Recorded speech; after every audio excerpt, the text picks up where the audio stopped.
Good day mga boss. Ang project ko ngayong araw ay isang portrait tattoo ng kanyang mga minamahal na magulang.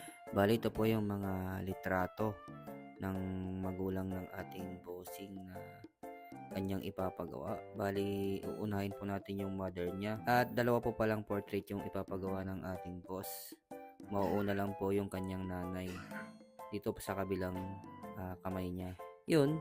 So kaya dito po ilapalagay ng ating bossing yung kanyang nanay dahil meron na po siya agad pangalan na sa taas. Bali magkabilaan po yan. At ako rin po pala yung gumawa. Bali nauna na po yung pangalan bago yung portrait. Kaya nag-usap kami ng ating bossing noon na pangalan muna para kapag nagka-budget daw po siya ay isusunod po niya yung portrait nila. Bali dyan mga boss ay nilagyan ko po siya ng baby powder para naman hindi agad mabura yung stencil at para matuyo din po siya agad. Yan. Bali, gumamit po ako dito ng 17 round magnum, 9 round magnum at 7 RL para sa lining. Bali, tulad ng dati, sa baba pa rin ako nagsisimula kapag nagpo-portrait po ako. Minsan, binabanatan ko rin po agad yung mga mata, yung bibig, para kinukuha ko muna yung pinaka-center ng muka.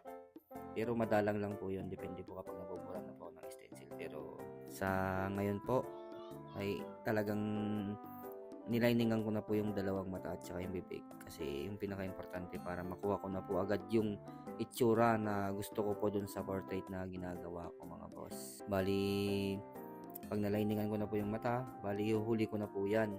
Yan na po yung pinakahuli kong gagalawin. Parang nauuna po muna yung paligid ng portrait bago po ako pupunta sa mata. Basta importante maliningan ko po siya. At kung nakita ko na na sapat na po yung pagkulay o nakuha ko na yung mga details na gusto ko sa paligid ng portrait na ginagawa ko, doon ko na po gagalawin yung sa may part na mata. Kasi doon po talaga yung sanay kong ginagawa. Parang nakasanayan ba. Kaya yun. Dito mga boss, gumamit ako ng advanced black and gray na dito sa portrait na ginagawa ko. Bali, yun din po yung request ng ating bossing. Kaya yun po yung ginawa kong pagkukulay o pag-shade o banat na ginawa ko dito sa portrait tattoo ng ating bossing. So dito mga boss ay patapos na po ako, nag-highlights na po ako. Dito mga boss ay nasasaktan na yung ating bossing kaya talagang pinilisan ko na yung pag-highlights yan. Bali dito mga boss, ito na po yung finished product mga bossing. A total of 2 hours yan. 2 hours ko po ginawa yung portrait tattoo ng kanyang nanay. O diba, napaka-solid mga bossing.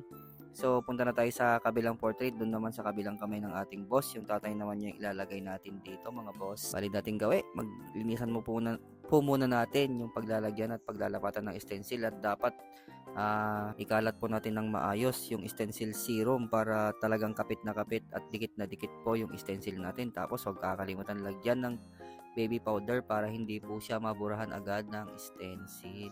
Bali kaya po pala nilalagyan ng baby powder para mas kapit po yung stencil at hindi po siya agad mabura. Kasi may nakita rin ako sa mga Facebook na ganun yung ginagawa nila. Nilalagyan po nila ng baby powder para talagang hindi po at matuyo po agad yung stencil na nilalagay po natin sa pagtatato. Yan mga boss, bali ganung nabanat pa rin. Sa baba pa rin ako nagsisimula. Tapos pag medyo nakita kong nabuburan ako ng stencil sa may part na taas, doon ko po nilaliningan muna para hindi ako mahirapan. Bali dire-diretso po yung kuha ko ng portrait ngayong mga date na February. Halos lahat po ng client ko nagpapa-portrait. Kaya ako naman gustong gusto ko dahil portrait talaga yung mga gusto kong ginagawa ngayong parang ngayong mga taon ba. O ito talaga yung gustong gusto kong ginagawa, portrait. Hindi man ako ganun kagaling. Kagaling pa sa pagpo-portrait pero ginagawa ko pa rin yung aking makakaya upang maging masaya po yung ating mga client. Tsaka naka 50% discount po pala ako sa pagtatato, sa pagpo-portrait. Sa mga nagtatanong dyan at sa mga gustong magpatato ay pwedeng nyo po akong i-message sa aking Facebook page at pwedeng po natin pag-usapan kung magkano po yung budget nyo at hindi naman po ako madamot sa pagbibigay ng discount. Pero huwag nyo naman pong expectin na sobrang mura po yung ibibigay ko sa inyong discount.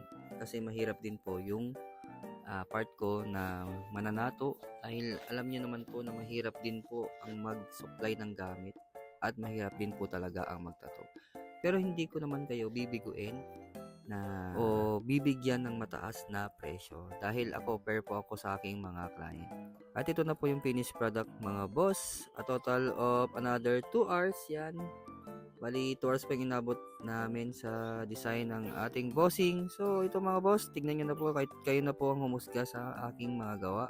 At kung gusto niyo po magpatato ng ganitong portrait, ay pwede nyo po akong i-message sa aking Facebook page o dito sa aking TikTok